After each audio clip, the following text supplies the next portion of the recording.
There's been sort of a demise in private gyms in America due to the proliferation of the commercial gyms.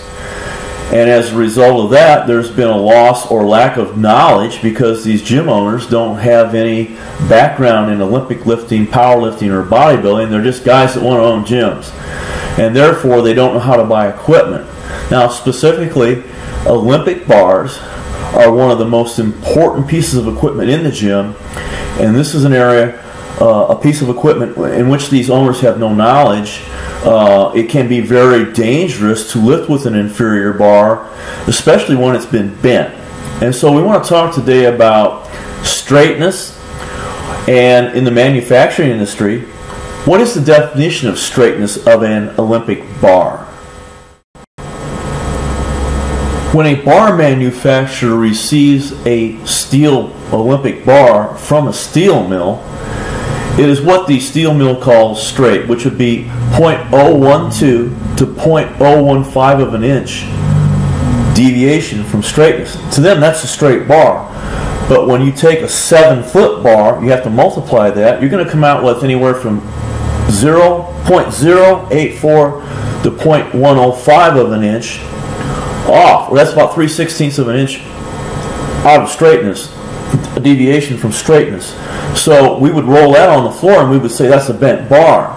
So how do these companies correct that? So how does the manufacturer make this bar more straight? Well, a company like Evancho will want to bring it to a tolerance of 0.002. Okay? So you can roll that bar, you won't see it bent in any fashion with the naked eye. So what they do is they put it in a press. They lay it on 2 blocks. They put it in a press and they hit that. They bump that bar right in the center to straighten it. And they do that the length of the bar. They go up and down the bar to do that. And that's how they achieve that straightness. There is no perfectly straight bar. It doesn't exist. But it exists to the point where we can't see it with the naked eye, and then we're not going to see it, we're not going to feel it when we lift. So it is the quality that we're looking for. It's definitely, you're only going to find this type of quality in a couple companies, probably Evancho and Evancho. So the average bar in a commercial gym is what they call a 1,000-pound bar. It's 130,000 psi. Now, Evancho has bars that are anywhere from 196,000 psi to 202,000 psi. And the illegal bar is the best in the world. And it's anywhere from 215,000 psi to 218,000 psi.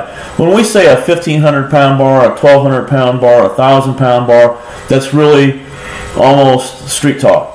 They don't measure it that way in the industry, so we should probably stop using that terminology. It's measured in psi.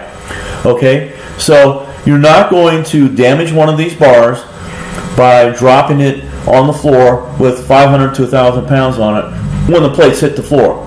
You will bend one of these bars if you drop it on a bench. That center of that bar hits the bench, and then the plates are farther out with no support, with 500 to 1,000 pounds on them. That will bend the bar. But that's whoever does that, So these gym owners worry about the bars being bent, and they do get bent because they're junk bars. But a good bar, a high quality bar, they're afraid to invest in because they think they're going to bend just like the other bars. And they don't understand the difference between 130,000 psi and say 215,000 psi. And I've tried to educate them on that, and it's almost like talking to the wall. They just don't have any depth in the industry. Now, a bar manufacturer uses 2 types of tests to test the strength of their bars. The first is a static test. The second is a dynamic test. And if you think about those names, they make sense. A static test is where the bar's not moving at all. It's just on a bench, and they keep loading plates until the bar reaches its yield point, which is where it bends. So an Evancho bar that's 202,000 psi would take about 2,000 pounds loaded on each side, which is impossible, right? I'm sure they have a way of doing it or measuring it. And then it would actually bend, even a high quality bar. Okay, so the dynamic test is what happens in the gym.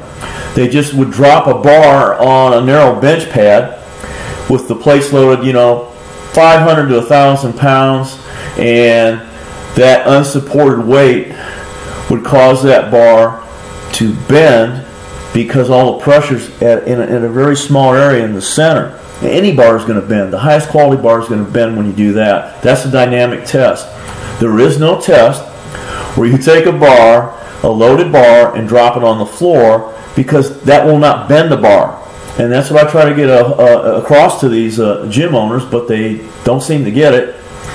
And I know a lot of guys now they're just going out and buying their own bars, and they're starting to train at home. And I really hope to see more private gyms open as the economy gets better, because that's what we really need as serious powerlifters and bodybuilders and Olympic lifters.